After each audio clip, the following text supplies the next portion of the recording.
And David. And David. We're there. David's on there somewhere. Yeah. I know, I want you all to meet my sister, Rose Berkman. Was she here? Yep. Nice. Hi, Rose. Welcome. Hi, Rose. Unmute yourself, Rose. Say hello. My baby sister, by the way. Oh, you finally acknowledged that. Hi, Rose. Hi, nice to see you Oh, all. glad you're here. Thank you. I'm glad to be here too, for my favorite sister. Aw, Lee Rossi is here. oh, we have some people showing up despite the competition today. Well, now we know who wasn't invited, right? Well, who's the competition? Chris Buckley. Oh, Is having a invitational reading, is it? I don't know. I don't know. It's a launch of the new issue of Salt. Okay, yeah. So it's the people who were in What? Salt. Okay. Is Salt going to be a monthly magazine, Mary Kay? No, one a year. Okay, So he's got one, this one came out as the second, and then he's got the third one for next year, which is all filled already. with wow. poems. And then, but then there'll be one the next year. So if you want to send your poem for 2 years from now, you got to send it now. Does he have themes, Mary Kay? No, Nice. no. He's got good taste though. Oh, yeah, I don't doubt it. Poems are always great, you know. Hi, Mary Kay. Who is this that you're speaking about? Chris Buckley. Oh. Yeah. With his Salt magazine, you call it? Yeah. Well, hello, everybody. Oh, hello. Wait a minute. Where are we? Hey, Hi, Kevin. Hello, everybody. I don't know. Can you hear us? yes. We can hear you. Oh, well then, very good. Hello, and I'm looking forward to this delightful reading. Florence and Mary Kay, I love you. she's got it. She's on. Yeah. Yep, did it. Well, welcome to everybody who is joining us. We're really glad that you are here this afternoon for an afternoon of poetry. We're going to have two amazing poets. I just want to draw your attention to the chat really quickly. The beautiful picture of Florence. The credit for that picture is Alexis Roan Fancher. Did I say that correctly, Florence? I think so. Yeah. Yeah. Beautiful. So I have that in chat to give credit where credit is due. And my apologies for not having that on the picture itself. But we're going to have a great time and we're going to get started in probably about 2 minutes to hear from our poets. And then at the end, we will have an open mic time to hear your poetry. And we're looking forward to that as well. So we're going to get started in just a couple moments. And we're glad that you're here. And you'll have an opportunity to comment to the poets after they have finished, both poets too. If there's anything you'd like to share with them, you can do that because you'll be muted during the sharing. I mean, during the reading. Yes, I will. Right, of course. I will mute everyone with a lot of love. So I am actually going to, after this slide, stop our slideshow so that we can get started. There we are. We'll stop the share there. And I'm going to mute everyone with lots and lots of love. This just allows us to hear the poets a little bit more clearly, but we're so glad that you are joining us today. And I'm going to turn it over to Anne to get us started and to introduce our poets for the afternoon. Okay, here we are, Poetry by the Sea. Many of you already know Florence Weinberger and Mary Kay Rummel. Florence Weinberger will be reading first. I'm going to introduce her with a quote she gave me. I asked her why poetry, what was important to her about poetry. She said, I write because I have to. I can't not write.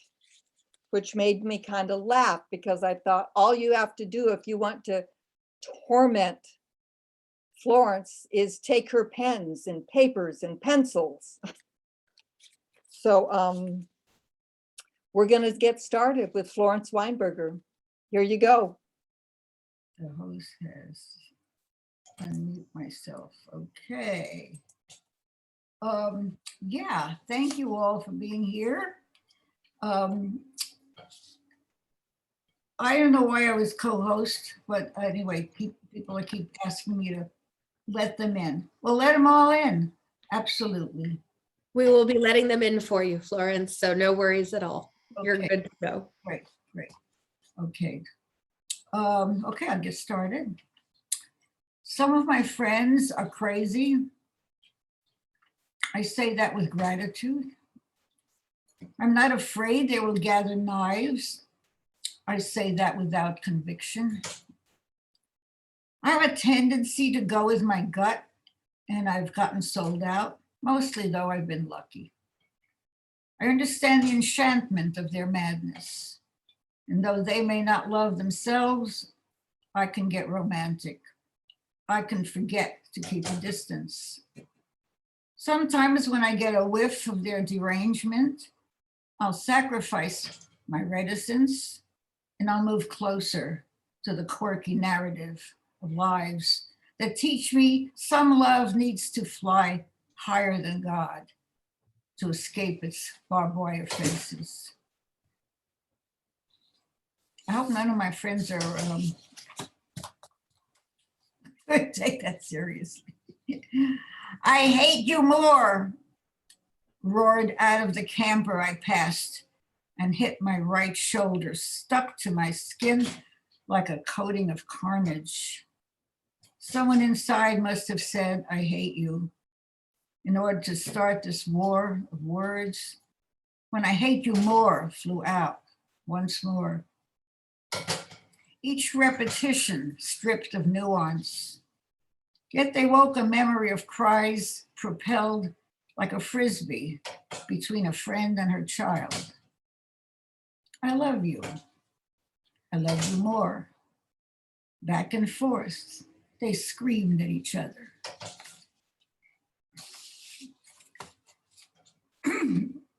Anne mentioned the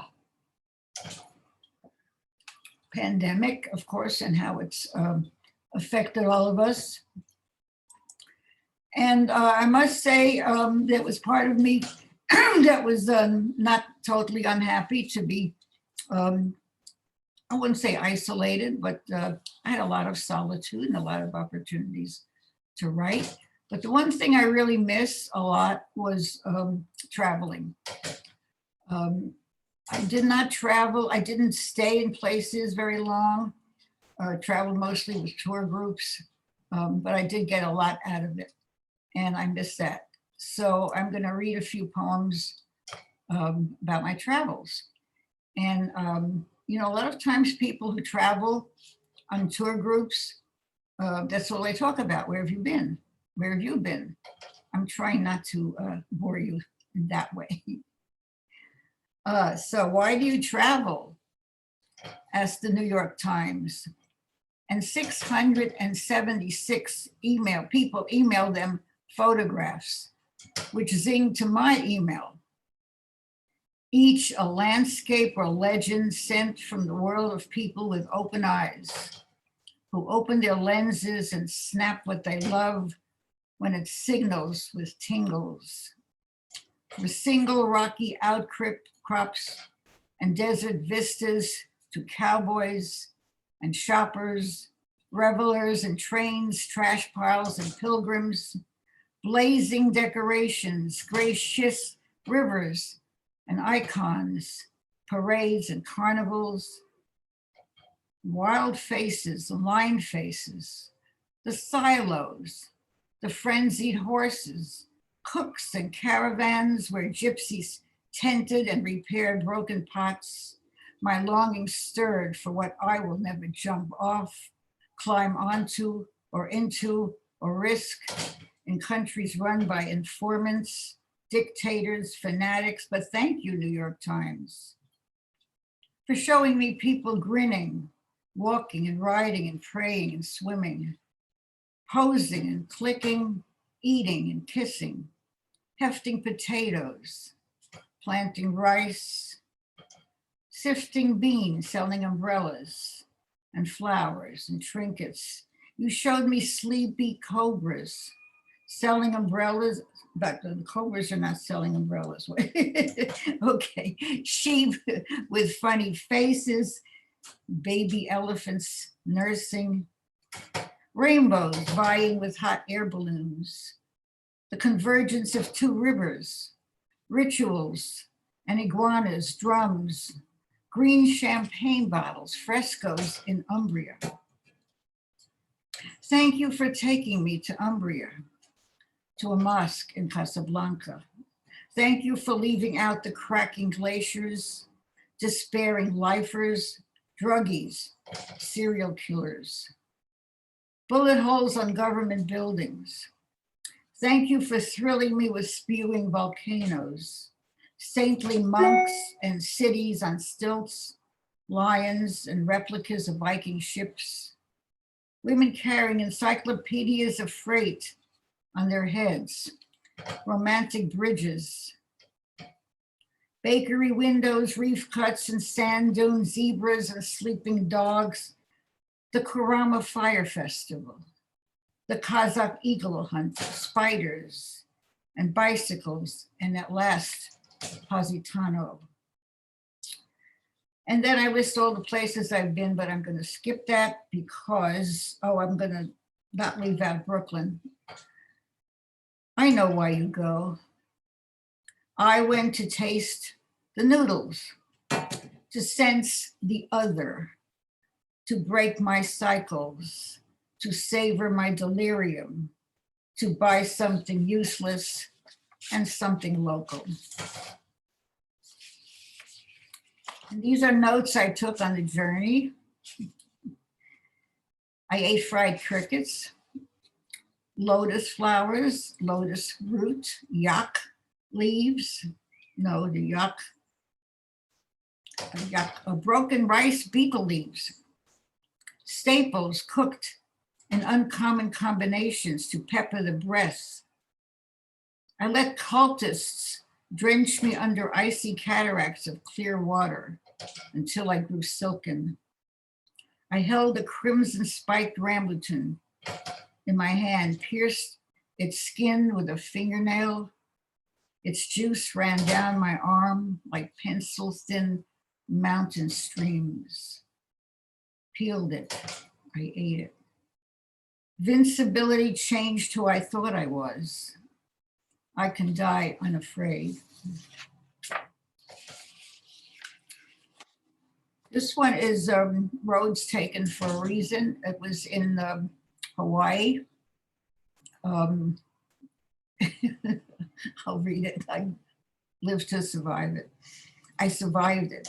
Though it showed stutters of black dots on the map, gashes marking ruts, skinny as pencil strokes. It looked shorter, and we wanted to get back before dark. So we took it. Soon losing traction around bluffs that sprung out like muggers, each turn a near miss. Cows crowded what little space was left. Tree roots grazed in our path. Shifting gravel slicked our tires. Bugs died on our windshield. I'm the poet telling you this. The driver played it safe the rest of his life and died in his bed. I approach edges with stealth. I come up close to daring. My mind sharp, my heart bruised by its imagination.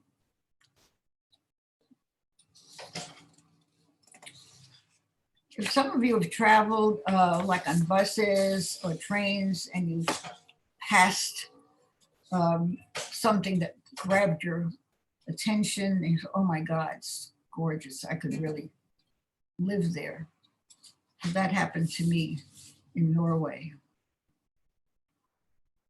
Could I stay alone for a month on that sere coast, in that lone shack along the North Sea I glimpsed from a tourist bus? Stuck there like light on a starless night, turned to sun at dawn, near to where the water's green at the edge, purple further out, crags alongside black pools that hold up the clouds so they don't fall into snow, and the land upside down like a Rorschach.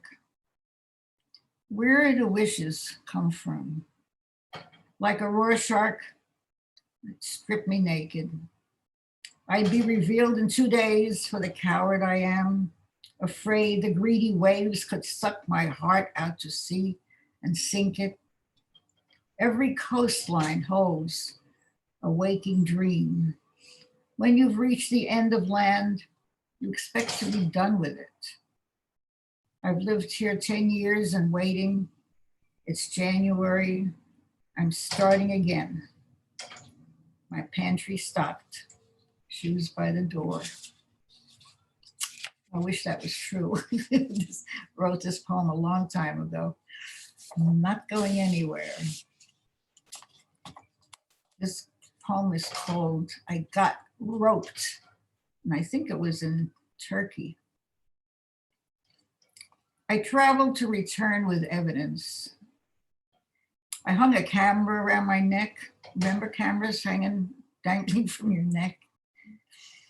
Outing myself as an innocent, intending to trust the flutter at the edge of my vision. I traveled to find something worthy of the trip, to a country rife with ruins, worth the film and the flash and the light itself if I could take them all in. Cargo nets, carved wood canes that seem ready to sprout if planted, or those ropes hanging from a beam, assorted breadths and lengths, like penises in the clubby showering after a ball game, but without the vigor and the curses. Tans and blues and bluffs. An old man with a dingy beard and wet eyes standing next to them. Must have gotten caught by the careless artifice of his work, of his handiwork, and I began snapping, seeking enough accretion to generate symmetry, those strands that hold the gift-wrapped universe together. My mother tying ropes around the cartons before the hired hands came and moved us to another apartment where we got a month's free rent. My patiently seething mother tugging hard to make sure the knots held. And after the movers left, unpacking and hanging everything up, even the pictures, breaking down the cartons and dragging them downstairs to the trash bins and saving the rope and having dinner on the table that night when my father got home from work.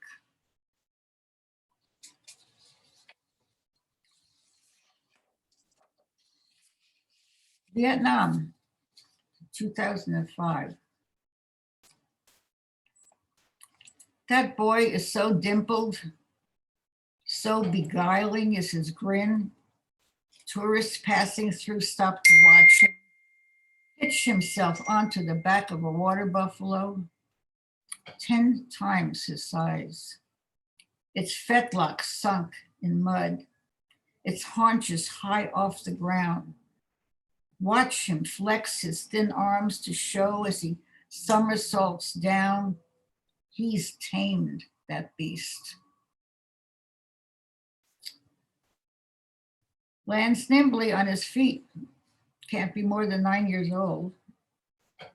Yesterday we crawled through the hidden tunnels, caught a glimpse of the makeshift clinics, then the War Museum, pictures of torn villages, floating fetuses maimed by Agent Orange, places our troops' feet were shredded by hidden traps.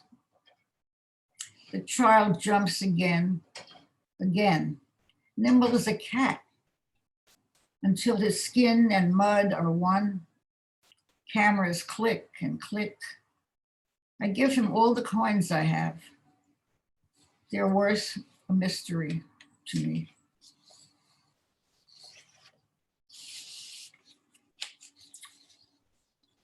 And Tuscany.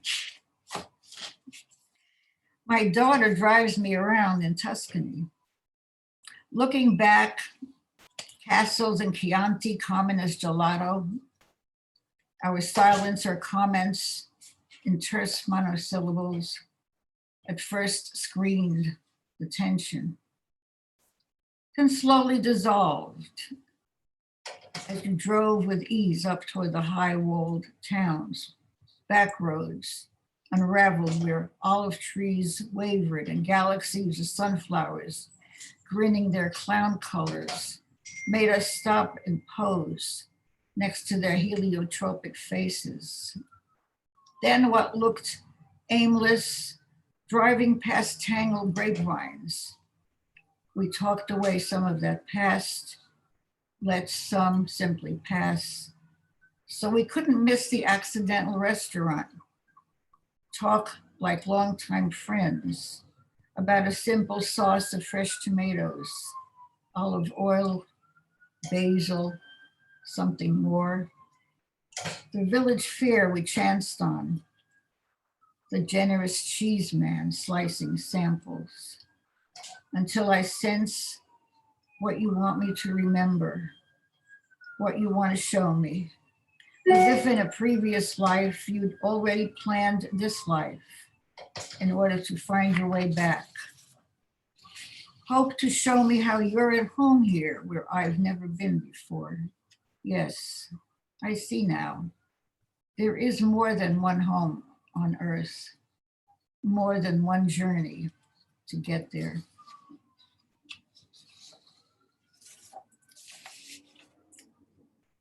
I have taken advantage of Naruto. He doesn't know, so it's probably okay. But I popped him into a lot of my poems. I have not read all of his poetry, but a lot of his work. So I have a section of my new book called the Naruto Poems. I was in your house, Pablo, the one in Valparaiso, the name like Chascona for your wife's wild hair.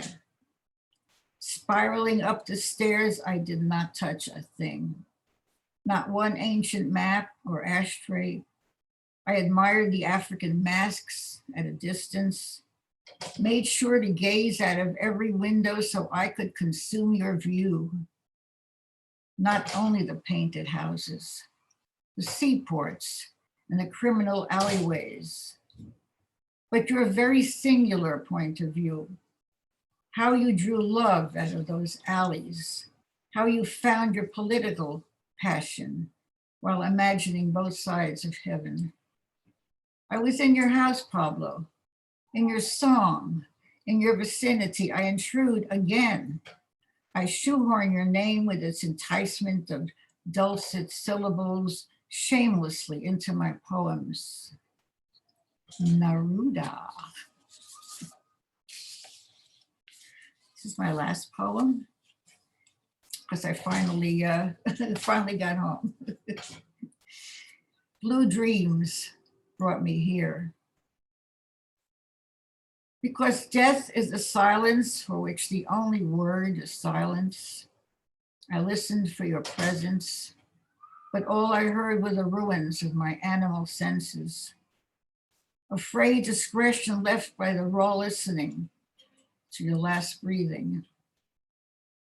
In the acid freedom that followed your death, I got rid of the paintings I've never loved. But I could not give up a small oil you painted in 1967, houses tending toward the edge of a faux sea, steeped in blue. You said it was Portofino. We never got to Portofino. It is the future tense. We are in the nimbus of a different town with a similar name.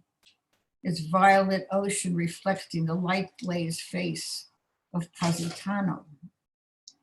You will confess that you copied the painting from a label on a pair of jeans.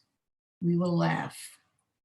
This deception minor in the afterlife, all folly forgiven. Forgiven the dead as the dead forgive us. I write in silence, the picture perfect company for someone who lives alone by the sea. Thank you. Florence, thank you. I was struck by a phrase in your first poem, enchantment of their madness. And then you referred to traveling as a way to savor delirium. And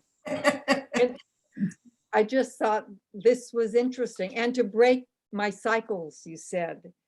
I just think part of the reason I love poetry in the hands of these wonderful poets like you two is because it does give me a singular point of view, as you said.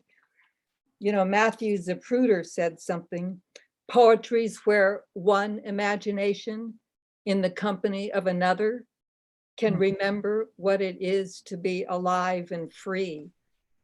And in company with people like you and Mary Kay, I can maybe savor your delirium, which is a very nice thing. So thank you for sharing that. Now Mary Kay comes up. And I asked Mary Kay about poetry. She said, I began writing poetry when I was young, and it's been the shaping force in my life, my way of seeing and hearing the world, a way to weave all life's disparate threads, and a way to connect with the interior lives of others. So, boy, we welcome you, Mary Kay. Thanks for being here with Florence.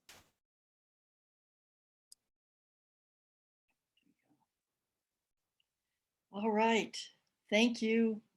Oh, thank you, Florence. That was so wonderful. I just loved traveling with you. It was just wonderful. And thank you, everybody. Thank you, Anne. That was gorgeous. And Aaron, thank you so much for setting up this beautiful. I always wanted to read at Poetry by the Sea. I wanted to read there in person in that beautiful setting in the church. But I, you know, here I am. But you're all here, and I'm so glad. Thank you all for coming. And welcome to all the people from different places as well. There's quite a few people here from you know, Minneapolis, where I am right now, Minneapolis area, who came, and you know, and David from Cambodia. And that's the great thing about Zoom, is that, you know, lots of people. And Anita, I don't know if you're in New York or not. Yeah. So we get. So anyway, Anne asked me if I talk a little bit, you know, in my reading about my inspirations. Well, Florence did just by reading the poems, and I'm going to do that too. But I just wanted to say, one of my big inspirations is finding the path. I call it beneath the layers, and looking at beneath the layers in history, in an architecture, and in art, and then seeing how they connect now. And so that is one of my big themes in all my books. And I'm going to read from my most recent book, Nocturnes, and and then there's some new poems that they'll be on this theme. And I'm going to start with the first poem in Nocturnes, which is called Illuminator Dreams. And I heard on the radio about this 11th century nun in northern Germany. They found her body, and when they found it, this was just a couple of years ago, there was all this blue in her teeth. And it was the first time there'd ever been proof that a woman had been an illuminator of the gorgeous medieval manuscripts, because it was lapis lazuli that they found in her teeth, which is what they used. And I just love that so much. I always knew that those illuminators, because I loved illuminations. We're women. So Illuminator Dreams. She copies the gospel in a tower among oak branches. She dreams of light falling across the page, shining through the leaves, drawing her in, and she writes a story beneath the story. Beneath her dream light, she learns underneath is more, too much light to see in the margins of the world.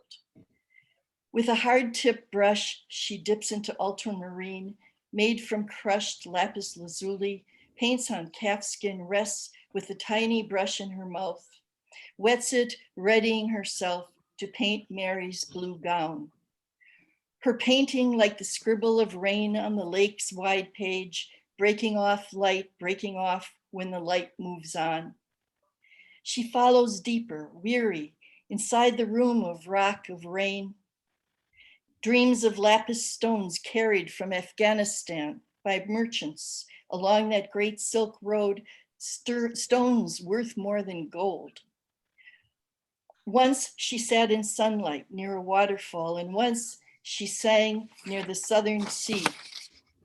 This is her story now, and the light is hers forever. In 1,000 years, another woman will find flecks of lapis in the nun's stone teeth, nested like tiny blue robin eggs. And so I put her at the beginning because this is sort of a guide in my book. Another poem is taken based on this quote from the writer Edwidge Dandicat. Though sometimes as we walk this earth with the memories of our loved ones shadowing us, we might also become our own holy places, roaming churches, cathedrals, and memory mausoleums.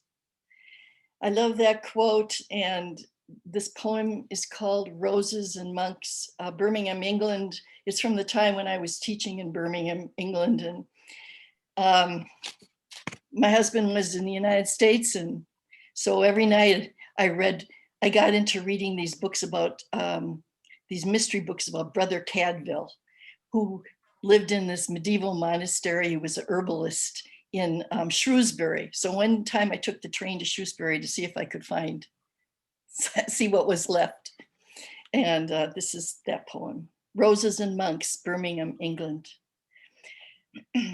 Before sunset, I walk muddy streets, searching for morning light I missed, find it in wet flesh of other people's roses. The Pakistani woman at the corner grocery confides, I've lived here 25 years. As soon as my children are settled, I'm leaving, even if my husband stays.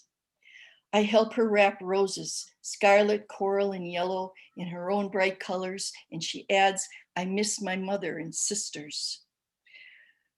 I ride the train to Shrewsbury looking for the monks chanting on BBC, wanting God praise in a cloister trembling with cold. Find only one large rain-worn stone in Cadville's restored medieval garden of scurvy grass, hyssop, St. Mary's thistle, citron, coxcomb, apothecary rose. Going back, I dream the land beside the tracks is lined with those who've lived before me. My journey marked by grimy industry, small black gardens waving laundry and graveyards, centuries thrown together, black stones leaning in chaotic earth. How can we travel this world without the dead? We make houses for them, offer roses, granite.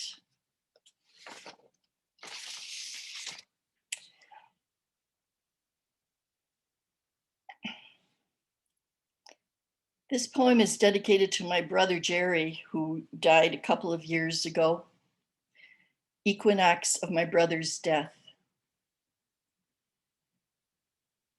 Winters are hard. White-tailed deer who survive feed in our yards, nosing around boulders as if reading "Remember Me" on the stones. They nibble the ice fronds of willow. We can see where the weight of their hooves has made prints in the frozen earth, small eruptions in our lives. The deer are part of the story, nature and our long sibling history. I miss your calls and tales of need, escape, wildness. And they said among themselves, who among us shall roll away the stone from the door of the sepulchre? You're here in the stories you told, the ones your brothers and I repeat, of cars, of caves, of chaos rising from your rivered world. Your rebellions are still burning, small fires on our road. You know, you set them.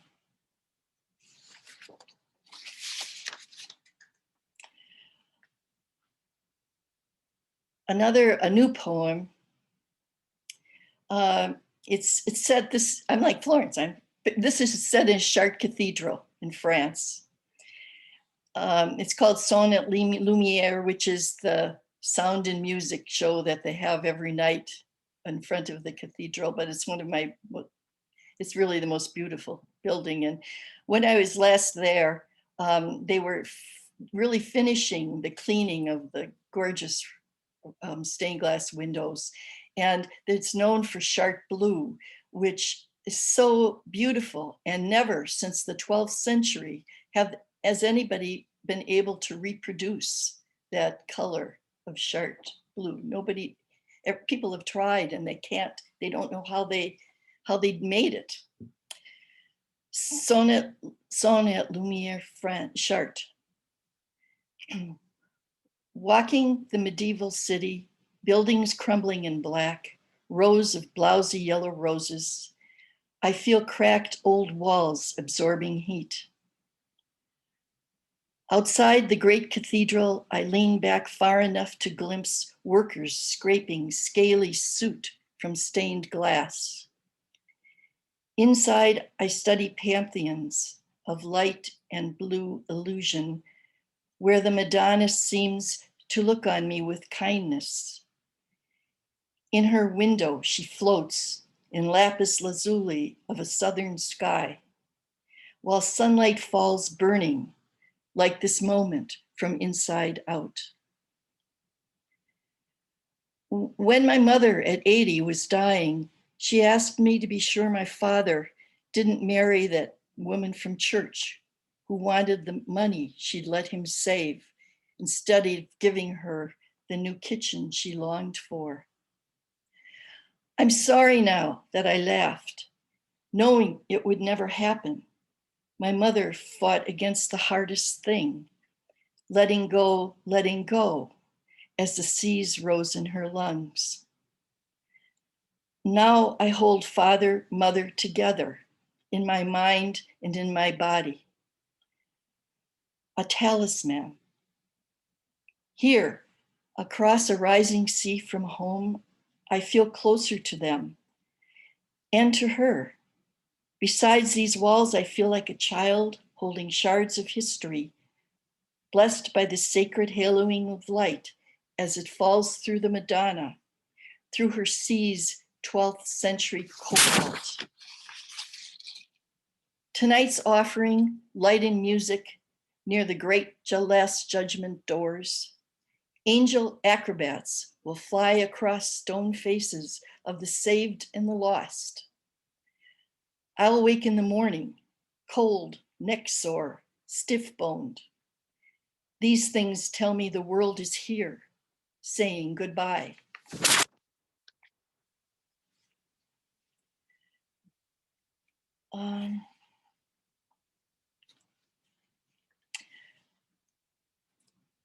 I'm going to read this poem that is really new. There are a couple people here who were in the poetry group I was meeting with earlier today, and they, I brought it to the poetry group and they helped me with it. And I want to read it just because it's on this theme. And it starts in It starts in Ireland and it moves to Ventura. So it's called Hunger Wall. It's set in Cashel, Ireland, which is a ruin of a medieval fortress and castle. Hunger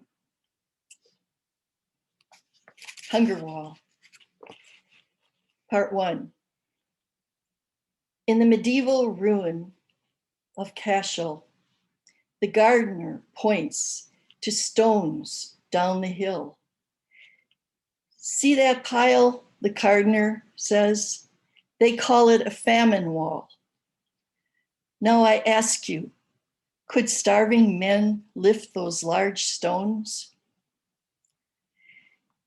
It's been done, I want to say. Starving men built the track in the forest off the Tipperary Road, a famine road going nowhere, like hunger for a wall, hiding nothing. What in me rises up, wants to tell him, get a job. That's part 2. What in me rises up, wants to tell him, get a job, the young man begging on the boardwalk, even as he looks too sick to work. Or the men holding signs at freeway exits, begging work for food from us who treat our hunger well. What's in us doesn't want to give without conditions. Part 3. Trees closed in for shade, stones grinding into earth. The famine grave in County Donegal. Pale murals painted over by Cromwell. These landmarks bear finding. Part 4. Who cares about a few old vases? I hear a young man laugh at destruction in Iraq. He doesn't understand how each site, each artifact is an act of remembering, and remembrance is the way we learn, even those of us who treat our hunger well.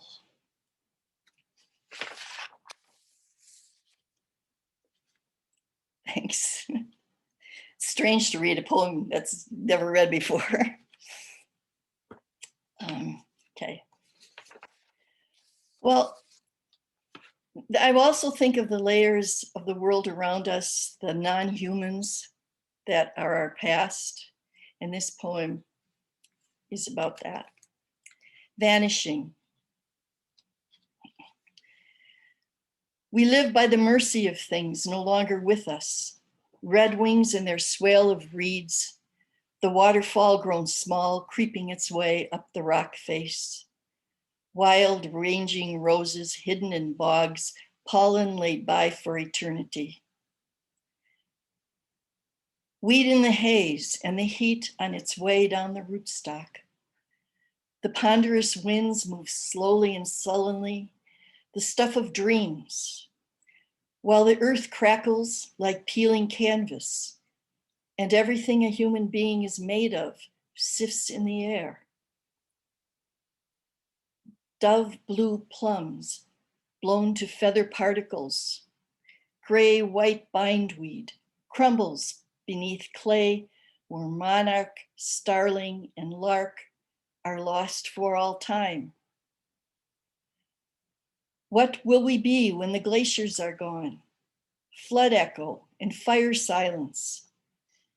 Let us see with a kind of wide open grief.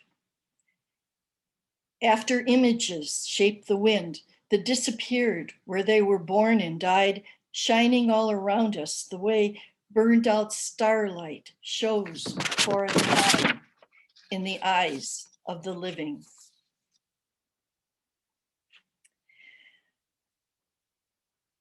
A short poem every day, every morning when I'm in Minnesota, where I am now. I start the day and end the day with the sound of the song of the cardinal, which I love. Stone and Desire. At dusk, when stone could crack open, here comes that final fluted song, all spiral and treble.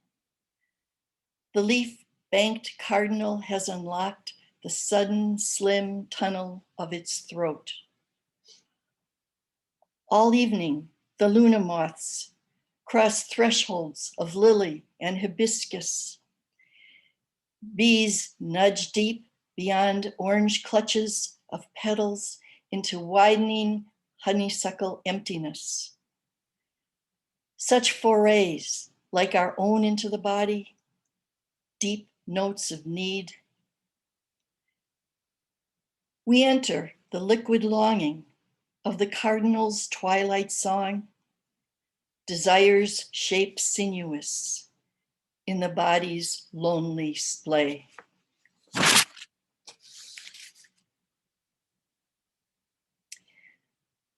This changes the mood. This is a Minnesota poem. It's called Fair, and it's a memory of when we were young. That was such a big deal to go to the state fair. It starts again in a couple weeks. I don't know, I can't imagine going this year. But at the time when we were young, there was another pandemic, the years when we couldn't go to the fair either, then too. Fair, and we got through it. There was an old yellow streetcar. There were so many chances before us. There were 3 steps in a window seat. There were waves of heat in the August air. Chance was wide open. The streetcar stopped at the gates. Waves of heat rolled over us. It was kids for free day at the fair. We got off at Como and Snelling.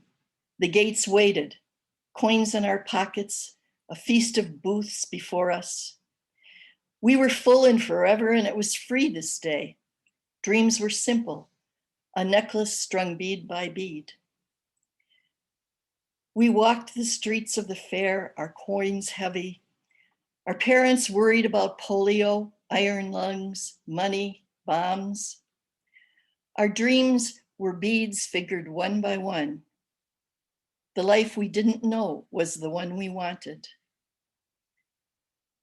Parents worried their fingers, polio and bombs.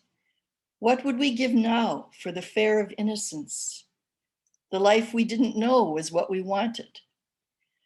Now what would we give for the smells of sweat and dust? There were 3 iron steps and a window seat. The life we didn't know was the one we wanted. What wouldn't we give to see that yellow streetcar coming toward us through waves of August heat? Some of you remember streetcars, a lot of you. And my last poem kind of pulls it all together. It looks at it, the exploration of blue in the past and in the present. The pics, the painters, the nun with the blue teeth is back. And especially it looks at Fra Angelico blue, which is such a gorgeous color. And it's in the painting of the Annunciation that's in the Prado in Madrid, and that's where the poem ends. So it kind of goes all over the place. Bluing. The blue eye charms in every Turkish market to ward off evil. The same periwinkle adorning shutters and doors in southern France and every hill village in Portugal. The same blue squeezed from woad, a common dye factories made from leaves of the yellow flowering plant. It cut the growth of a mold. Woad blue the Picts used to paint their bodies, like the blue nude by Matisse, and the bodies of Cézanne's bathers, blue blotched, the way the sky is cloud blotched. Lapis lazuli, original blue mined from earth in Afghanistan, ground to aquamarine of illuminations, just found in the teeth of a medieval female scribe, used in centuries of annunciations. Fra Angelico's blue of Mary's gown, sky flowing, the angel all tenderness, longing reigns over his ambiguous face. Her whole body a question, all tilt, eyes frightened, forgotten book dropped in her lap. Once a blue fog rose on the lake, revealing a fishing boat. I heard the whine of its motor before I saw my children wave their small arms, turning wings loved by azure wind, bringing them home to me. Earth gave us blue, and we made it the color of heaven. Cobalt at the center of things. In my mind, the hands and arms that hold me wear the pregnant blue of the sea before sunset. For a moment, sky and earth, the same aquamarine. We are blue smoke, mineral, then ether, temporary against eternal hills. Blue-veined sky breathing birds in and out of the light, their breasts glowing sapphires where the sun is. At closing time, when the guard comes into the empty Prado, I'm still leaning into that impossible blue of the Virgin, into that deepening sky.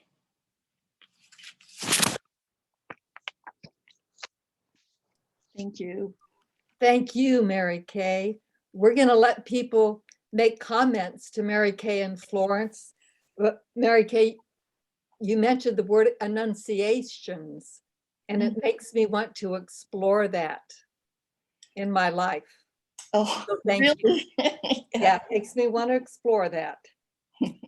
So if anyone has any comments, feel free to share them, and then we'll go into open mic. But I wanted to give you a chance to. I have one in. Okay. Yeah. This one is from Mary Kay. Right before you read, Mary Kay, I was kind of a news junkie. And I was pretty much all day watching what's going on in Afghanistan.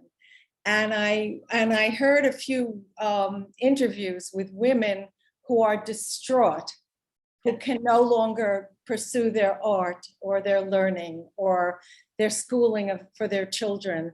And then you read your poem about the nun with the blue teeth, and you mentioned Afghanistan and where that blue came from.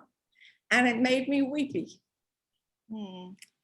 Yeah. And it was a very strong connection. Mm-hmm. Yes, it is. Past and the present. Exactly. I have a comment for Mary Kay. Oh, I'm sorry. Were you still speaking? I'm sorry. Yeah. Oh, you're good, Kate. You're good. Go right ahead, please. Well, Mary Kay, I just loved every single one of your poems, and you I've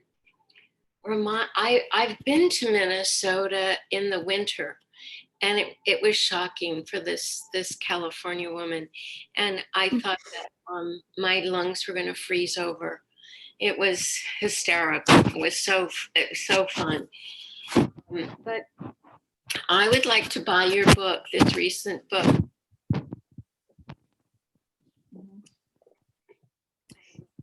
Yeah. You're muted. I just lost you. Now you're back. Kate, it looks like you're unmuted. Do you want to try talk? Let's see if we can hear you. Oh, there you are. Okay. Oh, I'm sorry. You didn't hear anything that I said. Oh, Just yeah. the last moment, just the very last moment you cut out. Question, and it's interesting because on my screen, your photo is next to my brother Bill's, and my brother Bill is a very well-known Arctic explorer in his life, who sleeps in the snow by choice. So there you go. That reminds me of John Muir sleeping under the leaves. Really, really. Yeah, Anyway, I would like to get your book. yes, yeah. Well, I'll tell you, why don't I just put my email in the chat? Okay. And then you could just email me and I'll send you a signed copy that way. Otherwise, it's on Amazon and Thank you so too, much. if you want a signed copy, I would. What a pleasure. thank you. Let's see if I can- What was the last poem that you read called about the blue, all the colors of blue? Bluing.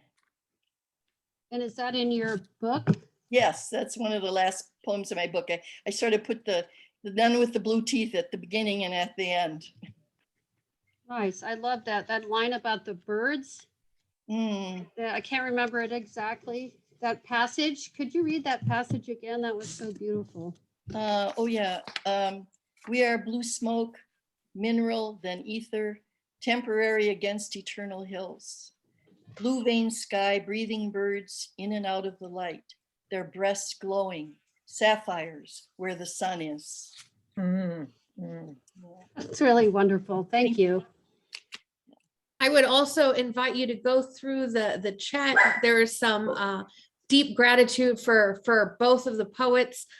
Florence, for you, Marilyn said, for talking about the travel in Norway, and Florence, thank you for the memories. Only poetry could crystallize it. I thought that was a beautiful way of putting it. And I want to say that I loved your reading, Mary Kay. I loved yours. They went so well together. Yeah, but I will talk to you privately about some of the things that I heard. Okay. Okay. And Gloria says thank you to you both, and said that it was absolutely wonderful. Thank you. Thank We you. want Florence to spill the beans now, of course. So wondering if there are any other comments for the poets, and then we'll move into an open mic. Yes, Jennifer. Yeah. Ladies, this was amazing. I feel like I've taken two journeys, I've taken one around the world with Florence, and I've taken one back in time with Mary Kay. And together, that combination is so intoxicating. I feel like you've shown me things that I always knew were there, but never paid attention to, in a way. Like when you were talking about Mary Kay, talking about all the little, the moths and the cardinals, and just that sound, that like alive sound. You made it so beautiful. And Florence, what you said about both sides of heaven, that really struck me. So thank you. Thank you so much, Jennifer. Elaine. Yes, Mary Kay, I love the poem about the fair. Since I've been there, I know that area. I was thinking about other things about the fair too that you didn't mention. The freak show. Remember the freak show? How awful that was. Yeah. Yeah. But thank you. Great readings. Also from Elizabeth to Florence, looking beneath the layers and seeing things, how they connect with your travel. And then I was tempted to call on Elizabeth Davis. I thought that she had something, and I realized it's her picture with her hand up in the air. So, and it wasn't her actual hand. Michael, yes, did you have a comment? Let me invite you to unmute. There you are.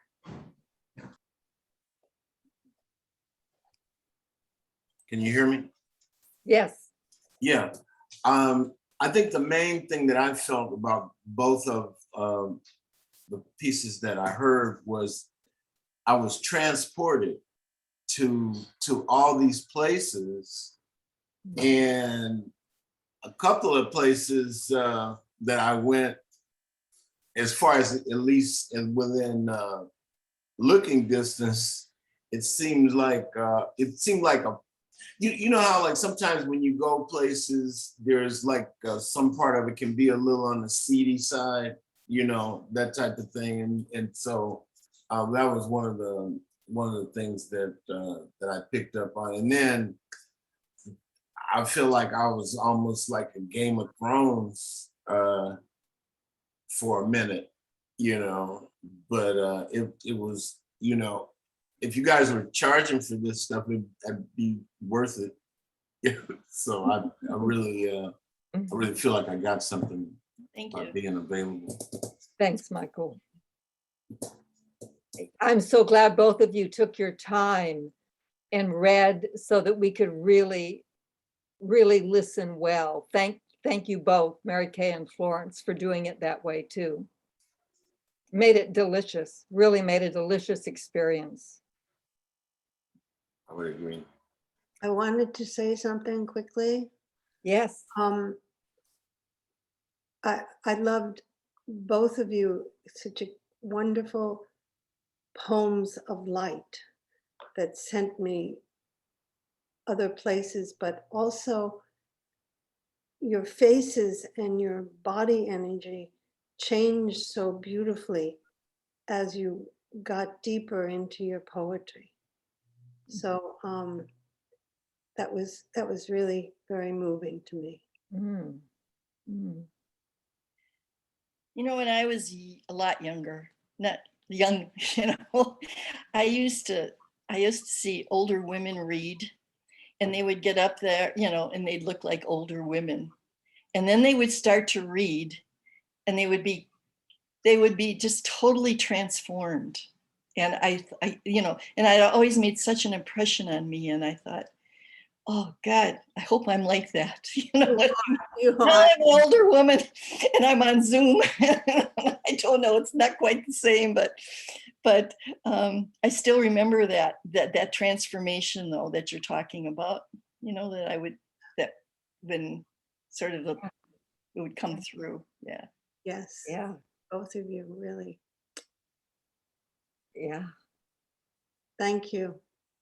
And Mary Kay, you mentioned Malibu Methodist and the desire to reading your poetry at the church and the space. You are welcome anytime. Anytime. I know. It's so beautiful. Those of you that don't know it, such a beautiful, beautiful place. And the stained glass is every wonderful as what the stained glass images or windows that you were talking about. I love that window. I do too. I love that. And your poetry, both of you, was amazing. Thank you. I just was in a totally different place throughout the entire reading. Yeah. Yeah, it's funny how that happened. It did to me too. I think what Jean pointed out was interesting, how your energies just kept reaching out and enveloping all of us who were listening. Yeah. Thank you, Jean, for noticing that. Hi, Enid. I was completely transported by your readings. Each of you, you're such beauties, and so generous to us. And gosh, I wanted, you know, the greatest compliment I could pay you is that throughout each of your readings, I was writing. Wow. You know, I was like, oh, I must write. I want to be a poet. So thank you so much for all of that inspiration. And you're on your way, Enid. Florence, taking us on a journey. How inspired was that? I mean, we just all feel so stuck, don't we? And it was wonderful to go somewhere. And thank you so much for that. That's part of it. We're all longing to travel. Yeah. So it was. I do miss that. It was a fantastic reading. Thank you. Thank you. Thank you all. So are we ready for the open mic, everybody? So what I would suggest, if you would like to read a poem, go ahead and put your name in the chat so I can see that, and that will give us an order of folks who want to go. So I saw Jennifer first, and then Juliana, and then Tracy, and then Jean. Coming fast and furious here, folks. I'm going to keep track of that. So we'll start off with Jennifer and invite Jennifer to unmute and to share with us. And Juliana will be up next.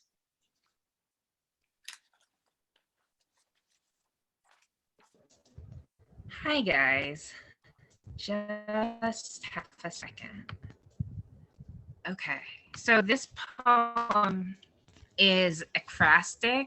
I don't know how many of you have been to the new show, I guess, at Art City, the Marine show, but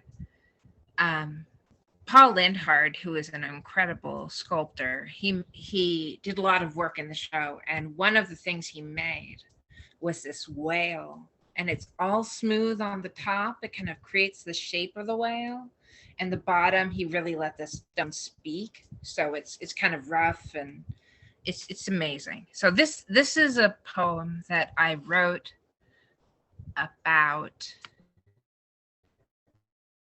that, the rough and the smooth of a summer afternoon. Build and shape a whale, smooth and rough. He uses stonemason's hands and listens to the stone. The shape it captured in a while. The rough suggestion of barnacle. Jennifer, you're cutting in Greatness and out, Jennifer. length of life curves along its best, deep pool of the eye.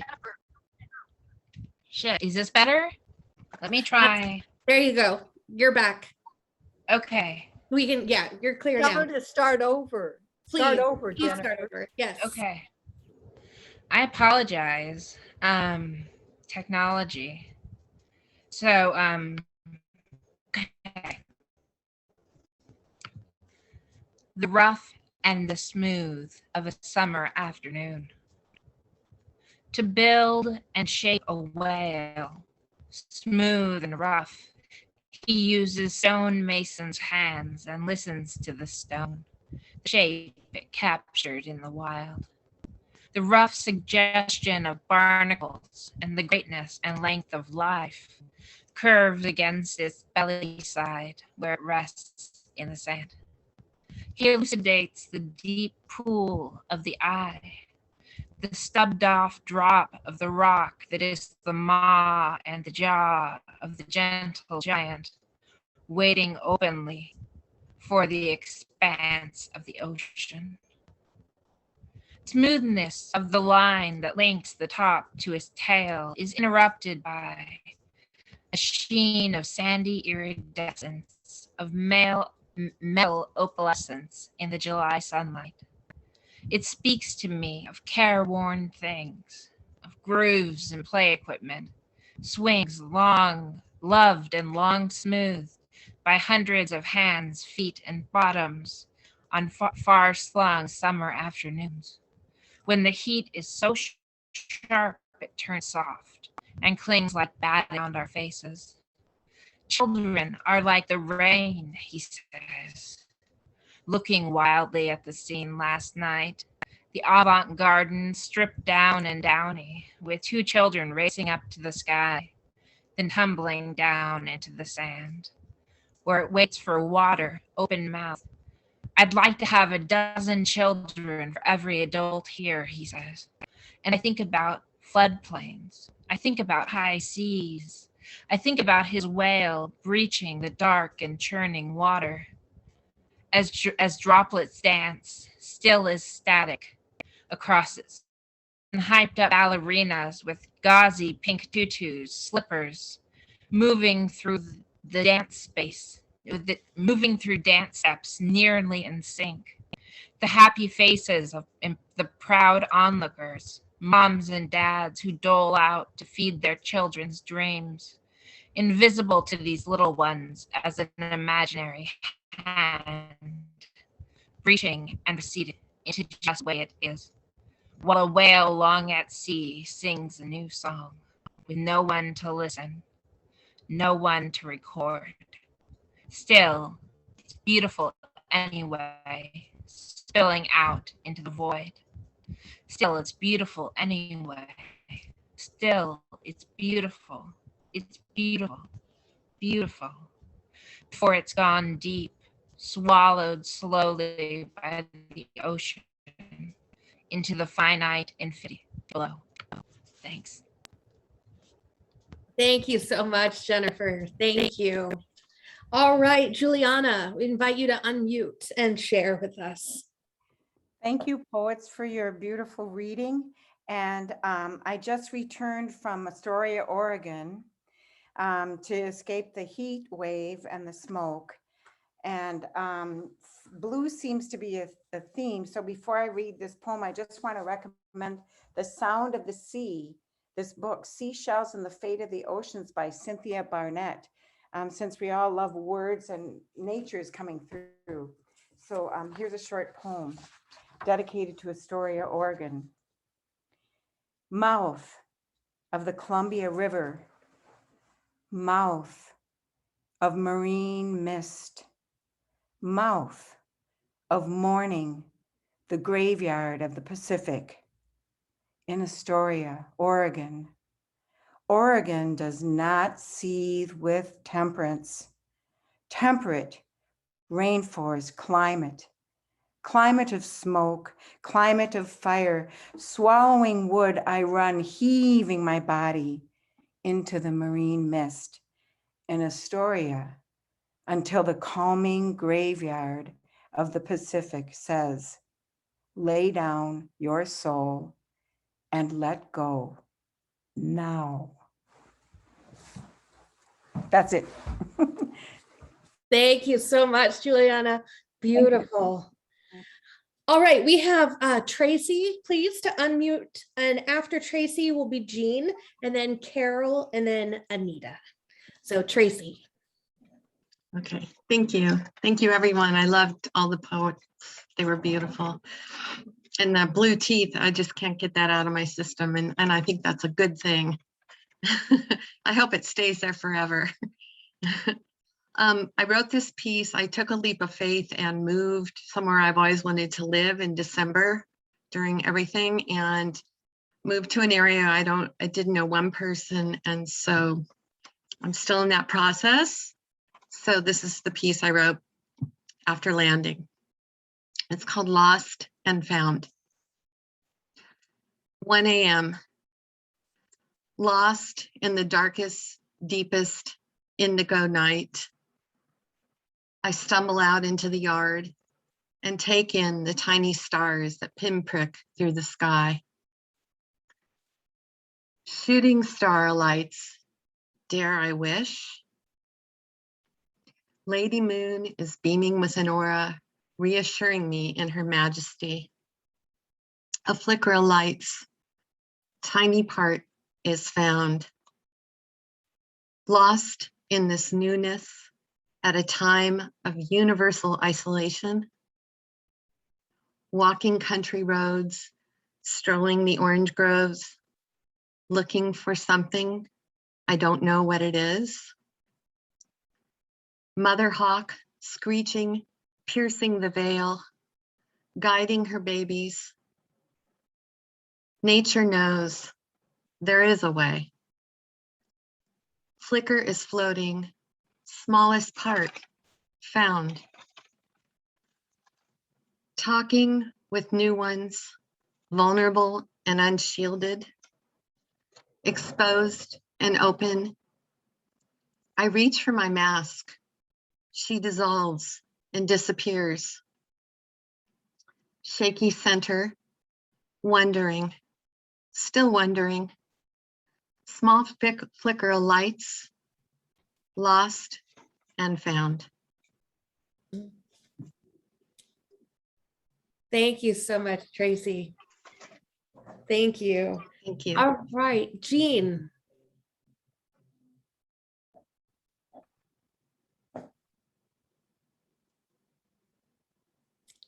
Jean, I'm going to invite you to unmute. Wonderful. And after Jean will be Carol. I'm going to take everyone to New York City, to the dance world in the 60s, during the crazy 60s. And this is about Freddie Herco, who was what's called a downtown dancer. That means below 14th Street. And he was part of the new wave of dance post Cunningham. And it's a poem about drugs in dance. Freddie Herco, 1936 through 1964. On speed, downtown dancer Freddie Herco jumped out his window, convinced he could fly. That's it. Oh, wow. Thank you, Jean. Yeah, I put in a dark note here. That's okay. That is okay. Poetry brings us to all kinds of places. So thank you so much for sharing with us. That was powerful. Anita, I'd like to unmute and share with us. And after Anita is Charlotte. Sure. Okay, let's see if I can get this. Mary Kay and Florence, I don't want you to be jealous. You know, us poets, we're very competitive. And this poem I'm going to read is a poem from my newest book, Toast, but it was recently published in the House Journal of 800 West End Avenue, which is our building on the Upper West Side where I am right now. And word got out that I was a poet, and they asked me for something about the city or about the building, which has an incredible history. And oops, and here it is. And this is the poem that they published. It's called, okay, am I all right? You can hear me? You hear me? Okay. Interspecies meddling. Early morning stroll. I stand back against the gritty wall of a pre-war building to watch a small bird frantically zipping back and forth over and over through the narrow canyon that is 98th Street, gracefully weaving between parked cars, landing momentarily on the air conditioner of the bagel store, flying over building canopies and garbage cans. Little bird, I ask, what's up? There is a whole city to explore. Why limit your flight plan to 98th Street between West End Avenue and Broadway? There are 2 magnificent rivers on the shores of Manhattan. There are 5 boroughs, hundreds of thousands of streets, hills and valleys, millions of trees in full summer bloom to call home. Listen, all this drama is foolish. Are you using this fluttery search to make a point about something lost, something irretrievable? Point taken. Move on. Thank you, Anita. Thank you so much. And my deep, deep apologies. I accidentally skipped over Carol. I am so sorry. Would you like to please okay and share with us? Okay, I have to bring up my browser. So this is a poem about Montana, about horseback riding in Glacier National Park. And oops. Sorry, I'm having problems with this thing. Okay, so this is called Swan Mountain Wrangler. Her old boots are worn to shreds, weathered to death between these ancient mountains. The torn leather lets water run right into them, but their owner just grins through rain-streaked glasses, hat brim tipped low against the dripping as brown braids swing around young shoulders. She leads our bunch of would-be cowpokes from California, Boston, Butte, who knows where. She's curious about our lives, and we marvel at the names surrounding her. She says, Nyack, Gunsight, going to the sun, and the horses walk on through towering cypress. She could ride this trail blindfolded, and the horses could too, but we amble easy beneath the broad shoulders of forest. Spanish moss drips between runnels of rain, and the green just blazes in wet light. We ride past the wide glacial flume that is the river in solemn single file. She'll never leave this place. The humors of it are buried too deep within her. She knows this much. I mention the broken down boots, but she just grins, shakes her head. They'll have to do. Thank you, Carol. Thank you.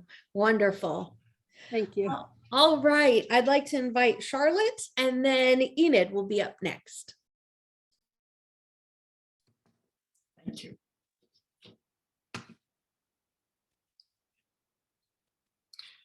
One who cries. We alone cry and cry alone. Karl Desseroff, Projections, a story of human emotions. In the days of the frost, seek a minor sun. Lauren Isley, the star thrower. I am one who cries. I inherited the genes. Did a great sculptor mold clay as biological metaphor, firing the whole creation story to launch the augmentation on this earth, newborn in the light of impending glory? Sparking one cell, adding and subtracting what inspiration dictated. And then, as artists must, turning magnificent beginnings over to chance, unabated. When you gave me your fraternity pen, likely evolved on land from clearing away grime to coping with anger, loss, pain. Tears turned to social code, tested without permission via evolution's branched chain. Once nature had worked out a unique layered liquid and cued the hypothalamus to notify nerve centers in the pons that aroused the lacrimal glands, we learned to cry. When you left me, but not when you returned. It took thousands of years after other primates registered dismay and fears for our kind to realize that dense emotions were just cause for shedding tears. There's no telling if before disappearing, Neanderthals wailed farewells, or if a glimmer of irrational hope helped them imagine angels. When one by one, each beloved elder died. 3 times more women than men sense the advancing wave, undertow overtly expressed, activate stress hormones rising through us to an acute emotional crest. Some people resonate with joy, made precious because such good times are brief, yet quake for solace in the duality of fiery celebration, anticipating inevitable grief. When our 2-day-old granddaughter died, without the requisite dab of DNA, a lacrima, some humans cannot cry. Even if chagrin triggers angst, they miss releasing benefits of endorphins and oxytocin. Unlike grins and grimaces, sobbing signals fragility in different cultures with no guarantee of love, how we will be received whether family or bystanders will misunderstand or approve. When I imagine my own death, what advantage keeps us crying? An unerring way to amplify catharsis, community, bonding? What matters to primal need? Weeping whets the framework of life purpose for responding. Rare moments of pure self transduce truth to awareness by involuntary weeping. Whether weakness or untold fortitude, both strength and tenderness in our keeping. When you died, when you died, when I think of you still and sigh alone, now I cannot help but cry. Thank you so much, Charlotte. That was beautiful. Enid, I would like to invite you to unmute and share with us. And David, you'll be after Enid. I am so much enjoying this day of poetry. Thank you.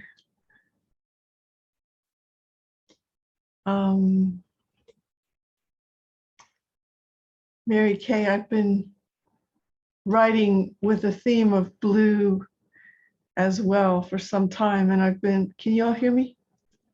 Yeah. Been collecting some blue poems, and I'll read one today since you opened up all the blueness. My mother's favorite color was blue. Oh, she was crazy about blue.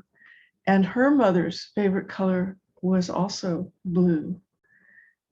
So this is for my mother, Janet. You in blue. Your mother, who adored blue, never gave you a shred of affection. Yet your attraction to blue was both a blindness and a sorcery, the way you infused love from pigment, the way you claimed your native sky. Blue, any shade of blue, matched your eyes, which in your youth were celebrated for their dark-lashed beauty. You simply wore blue like nobody had ever worn blue. Last time I saw you, those splendid eyes were glued shut, a mortician's trick, and I missed them, though time had robbed them of their light and troubled waters. Why, take away those eyes, we could have dressed you in anything. Rose, perhaps, or auburn to lend a bit of warmth. But we closed the lid on you in blue, saying it's what you would have wanted, the closest thing to a mother's arms around you.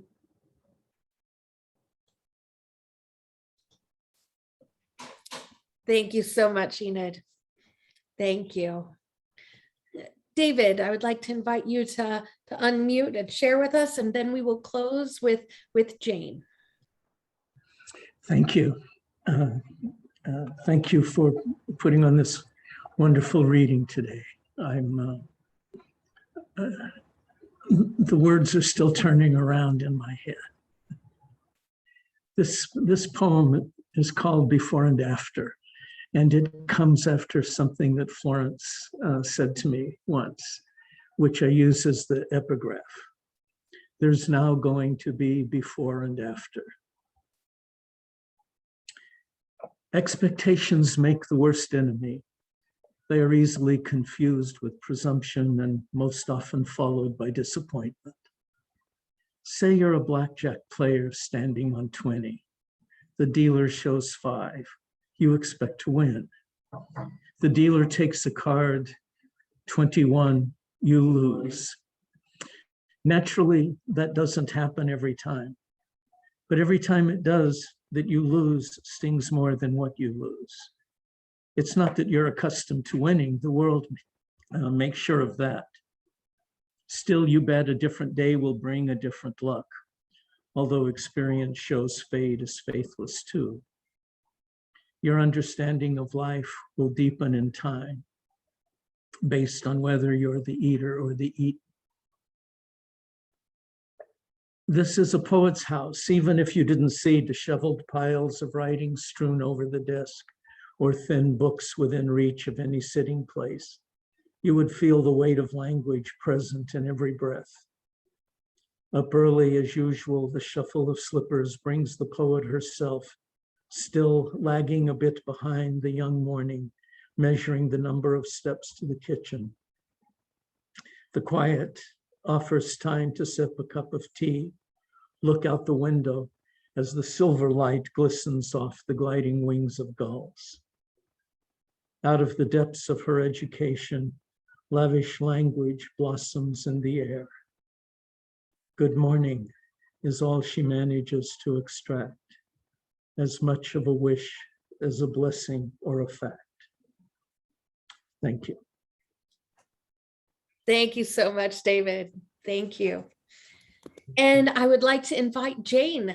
And if you haven't put your name in the chat and you would like to still share, go ahead and do that now. But if not, Jane, you will close us out. Okay, well, this has got a little bit of energy to it. So hope it's good. I'm waiting for my daughter. I wrote this as a piece. I was waiting for my daughter to come home from Italy. I was waiting at LAX. Be still, close your eyes, and it will come to you. The hum, the steady hum of the escalators, that echoing whistle that is a part of large open public spaces, the whistling creatures that live in these places, all who pass by, pass mumbling silently, laughing in low tones, or saying in not so low tones that great to see you chatter, real or manufactured. It is the hum of the escalators that is constant, insistent, sort of like a rushing stream, but it goes nowhere, trapped, simply recycling itself over and over till there is no discernible message, no clear tale to tell. It has continued so long that the marble floor and steps together with the stainless steel rails vibrate in unison. They too have heard this tale and echo it, maybe tales. The weight of bodies, of thoughts, of hearts carried up and down. So many tales run together. Now there is one tale. The shrill whistle, squealing, hissing breaks, puncture the drone noise like a needle through the membrane of a vial of medicine. Once withdrawn, the membrane closes up. What is it here that pulses? What messages are in this place? In rhythm? I close my eyes and listen, but cannot discern its coming. Ah, but she is coming, and soon. The roar of the jet engine will thrust backwards, the wheel will thud, and the brakes will squeal as they are pressed, bringing the mighty bird. The miracle that carries her carries many here. The escalators hiss, the stones vibration, the metals whistling, the brakes squealing, all echoes of the miracle of seeing where our hearts have never been apart. Many hearts, many loves. There are no words, just the constant motion, constant. That is the message in the hum. I hear it now. The constant drone of the escalators, the vibration of the marble floor and steps and stainless rails. Love abiding. Be still. Feel your open heart, and it will come to you. On the hum of the escalator, this time she has arrived. Oh, thank you so much, Jane. Thank you. I do have one. Oh, wonderful. Anne. It's a cure for the United States Senate. Dosing the Senate with psychedelics may not be such a bad idea. That's it.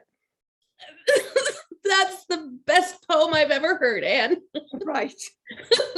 I want to thank everybody. for how we all listened to each other. I mean, it really made it an extraordinary time together. And nice to meet you, David Oliveira, because Florence has talked about you just a tiny bit. So it's wonderful to hear you. And of course, thank every single one of you for being here. It's made it wonderful. So you're on the list, so you'll hear when we have another one. Love you all. Thank you, everyone, for joining us today. Have a great day and take care. Bye. Thank you. Adios. Thank you.